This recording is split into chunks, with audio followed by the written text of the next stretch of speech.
У бывшего профессионального футболиста Халила Ламбина, выросшего в мусульманской семье на берегу Слоновой Кости, есть свидетельство, которое вы должны услышать, чтобы поверить. Итак, Халил, как ты познакомился с Иешуа? Перейду сразу к делу. Я встретил Иешуа, читая Коран.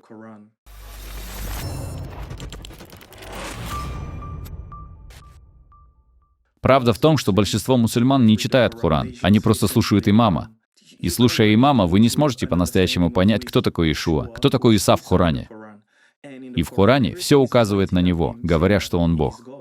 В основном потому, что ангел посетил девственницу Марию и сказал ей, что она зачнет ребенка. На что она ответила ангелу: «Я девственница, и я еще не встречала мужчину. Как это возможно?» И ангел сказал ей: «Дух Божий сойдет на тебя, и поэтому ты зачнешь ребенка». Мухаммед родился от мужчины и женщины. Но Иешуа, Иса, родился от Духа Божьего и Девы Марии. Вот и все. Для меня этого было достаточно. Прочитав еще больше Корана, я подумал, что здесь что-то не так.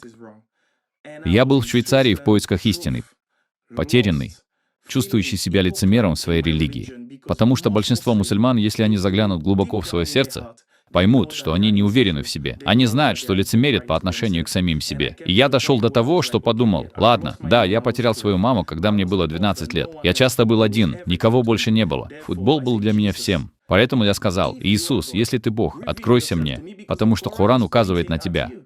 Итак, кто ты?» И когда я произнес эту молитву от всего сердца, на следующий день один пастор на улице сказал мне: «Иисус любит тебя». Когда он сказал, что Иисус любит меня, это было своего рода потрясением.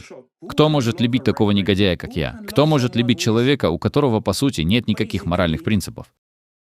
Потому что я был потерян в мире футбола и делал все, что связано с распущенностью, и все то, что сопутствует футбольной карьере. И я подумал, как он может любить меня? И знаете что? Прочитав Библию, я пришел к выводу, что в далеком 2016 году я отдал свою жизнь Богу. Но прочитав послание к римлянам, я понял, что когда мы были еще грешниками, Бог проявлял к нам свою любовь. Верно, брат? Я был грешником. Я не смотрел на Него, но Он смотрел на меня. И пока я искал Его, Он открылся мне в августе 2016 года в Швейцарии. И это было для меня чем-то удивительным, потому что Бог не ждал, пока я стану совершенным. В Библии говорится, что Он пришел в этот мир ради тех, кто болен.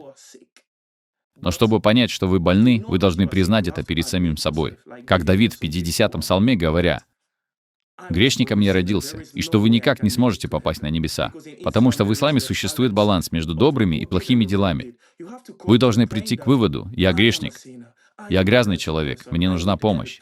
И Иисус сказал, что только те, кто болен, нуждаются во враче, и Он врач. И Он пришел ко мне через одного пастора в Швейцарии, который сказал: «Иисус любит тебя. Когда умерла моя мама, умер и я». И в Откровении, в 3 главе, в 21 стихе, Он говорит: «Я стучу в дверь». Он стучится в дверь твоего сердца, и Он говорит, стоя у двери твоего сердца: «Если ты откроешь дверь, я войду. Я сяду с тобой, а ты со мной, и мы будем есть вместе».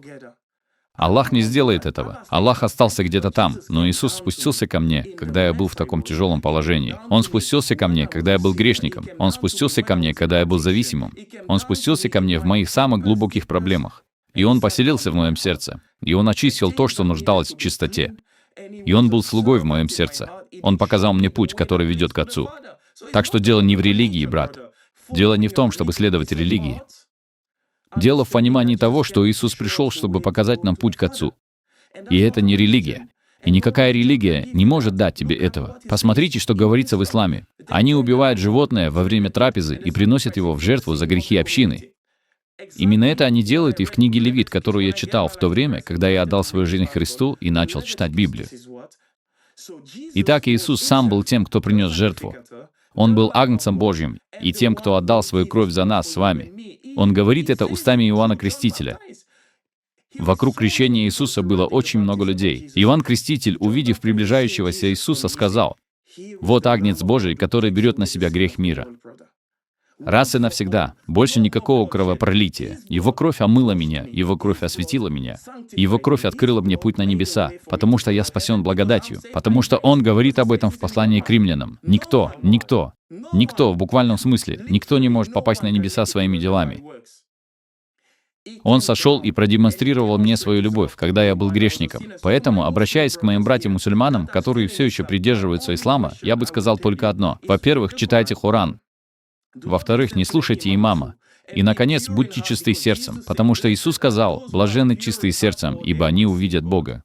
Я имею в виду, что быть чистым сердцем значит просто признать, что ты болен. Признать, что ты нехороший человек. Халил, твое свидетельство просто потрясающее. Я чувствую, как меня переполняет радость и любовь. Знаешь, когда я разговариваю с людьми, нашедшими Иешуа, от них исходит какое-то сияние, они буквально светятся. И знаешь, я часто слышу, что многие люди в исламском мире испытывают трудности. Они сомневаются, но многие их имамы, все мечети, снова и снова говорят им: не задавайте вопросов, не вникайте в это. Перестаньте искать, просто подчинитесь. И что мне нравится в Иешуа, так это история о сомневающемся Фоме, в которой он говорит: знаете что? Пока я не увижу следы от ран на его руках и не вложу свои пальцы в них, я не поверю. Что сказал Иисус, когда предстал перед Фомой? Подойди и посмотри, подойди и посмотри.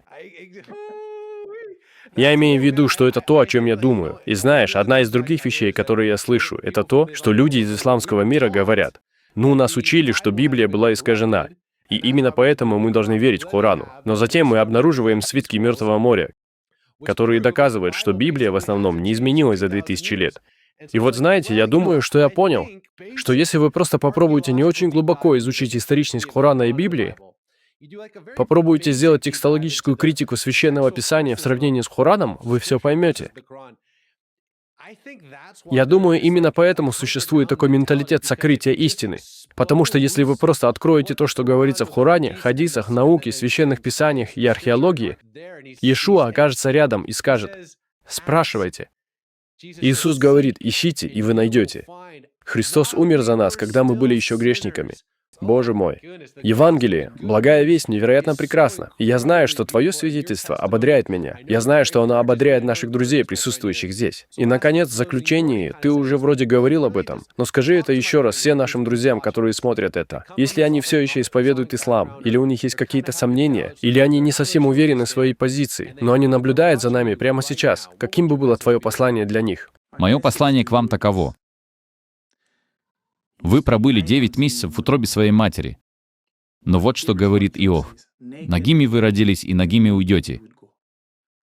Нет ничего, никого, кто бы пошел с вами. И вы предстанете перед престолом суда в одиночестве. Не с вашим имамом, не с людьми, которые навязывают вам ислам, а сами одни. Вы ответите за все, что вы сделали, пока вам был дарован дар жизни. Поэтому мой совет — не слушайте имама. Не прислушивайтесь к влиянию семьи или семейному духу, которые навязывают вам ту или иную религию, а примите решение самостоятельно, как это сделал я. Идите и читайте Коран самостоятельно, изучайте Коран, потому что если вы изучите Коран, как мой покойный брат Набиль Куреши, который сказал: «Я искал Аллаха, но нашел Иисуса». Когда он искал Аллаха в Коране, он встретил Иисуса. Когда я искал Аллаха, потому что я был потерян, я встретил Иисуса в Коране. И Иисус дал мне жизнь. Иисус дал мне любовь. И Он не дал мне религию, но Он дал мне отношения с Ним. Это все удивительно, просто прекрасно. У меня есть последний стих, который я хочу прочитать, друзья, прежде чем мы закончим. Я очень благодарен тебе, Халил. Нам придется вернуться к твоей истории, она удивительна. Но опять же, я возвращаюсь к идее о том, что Иисус — это не какой-то далекий идеал. Он не является какой-то искаженной характеристикой. Давайте прочтем свидетельство из первых уст. И мне нравится, что в первом послании Иоанна говорится: «Мы возвещаем о том, что существовало от начала, что мы слышали, не о том, что было рассказано 700 лет спустя, что видели своими глазами, зачем наблюдали и к чему прикасались, о слове жизни. Сама жизнь явилась, и мы видели ее, о чем и свидетельствуем». Аллилуйя. Наш Бог недалеко. Наш Бог не нуждается в другом пересказе сотни лет спустя. Он открыл себя нам. Он любит нас. Когда мы с вами были еще грешниками, Христос умер за нас. Это благая весть. О, Боже милостивый. Халил, спасибо тебе за твое свидетельство. Люблю тебя сильно, мой друг. Люблю тебя, брат. Береги себя.